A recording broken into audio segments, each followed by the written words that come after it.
आशा थी।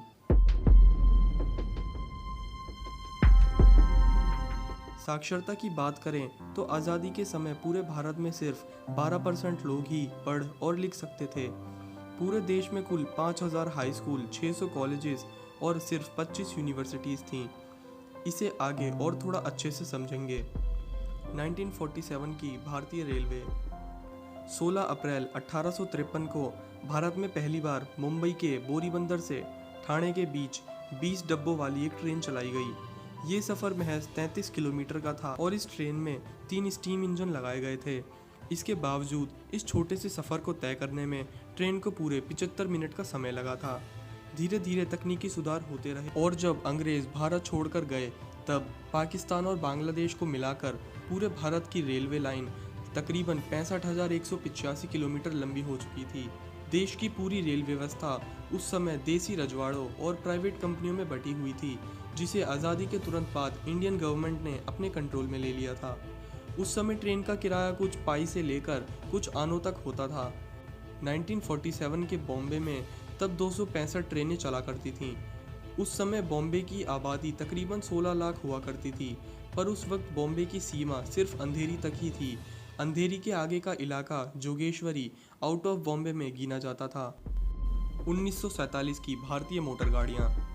सन 1947 तक भारत में हिंदुस्तान मोटर्स और महिंद्रा एंड महिंद्रा जैसी कार कंपनियों का आगमन हो चुका था।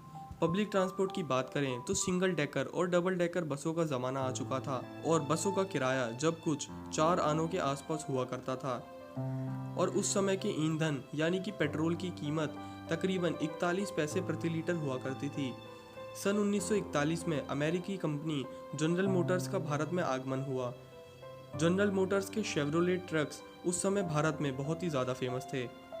1947 के बाद ही 1948 में इंडियन गवर्नमेंट ने जनरल मोटर्स को भारत में बैन कर दिया, क्योंकि जनरल मोटर्स हमारी देसी कंपनी हिंदुस्तान मोटर्स को कड़ी टक्कर दे रही थी।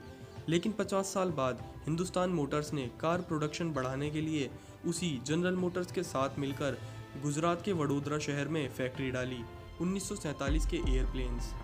आपको ये जानकर ताज्जुब होगा कि 1947 में भारत में बहुत सारी एयरलाइंस कंपनी थीं, जैसे Indian National Airways, Missionary Airways, America Airways, Kalinga Airways, Deccan Airways, Air Service of India, Bharat Airways, Himalaya Aviation, पालमिया जॉइंट एयरवेज, जुपिटर एयरवेज जैसी बहुत सारी एयरवेज कंपनियां भारत में थीं। भारत में इतनी सारी विमान सेवाएं होने का कारण ये था कि 1945 में वर्ल्ड वॉर 2 के बाद अमेरिका ने अपने कई सारे एयरप्लेन्स बेच दिए थे, जो कि कुछ अमीर भारतीयों द्वारा खरीद लिए गए थे। इतने सारे एयरप्लेन्स खरीद कर ये अमीर लोग भारत में अपनी एयरलाइंस का बिजनेस शुरू कर रहे थे। कंपटीशन इतना ज़्यादा बढ़ गया था कि ज़्यादातर एयरलाइंस घाटे में चली गई थीं। इनमें से कुछ 8 एयरलाइंस का इंडियन गवर्नमेंट ने बाद में जाकर राष्ट्रीयकरण किया, जिसको मिलाकर एक नाम दिया गया, वो था इंडियन एयरलाइंस।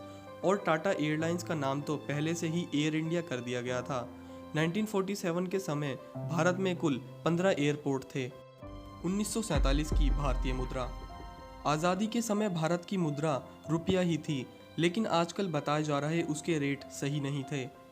आजकल बताया जाता है कि उस समय भारत का 1 रुपया 1 डॉलर के बराबर था, लेकिन ऐसा नहीं था।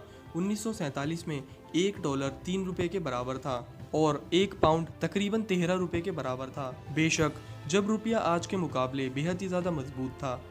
पाकिस्तान के बंटवारे के बाद पाकिस्तान के सामने अगले ही दिन एक नई समस्या खड़ी हो गई थी, और वो थी कि अपने देश में आर्थिक लेन देन किस करेंसी में करा जाए, क्योंकि उस समय नोट छापने की 6 मशीन थीं और 6 की 6 भारत में भारतीय रुपया ही छापती थीं। इसलिए पाकिस्तान ने परमिशन लेकर भारतीय नोट पर ही उर्दू में पाकिस्तान लिखवाकर जब अपना काम चलाया था। सन 1947 की चीज़ों के दाम।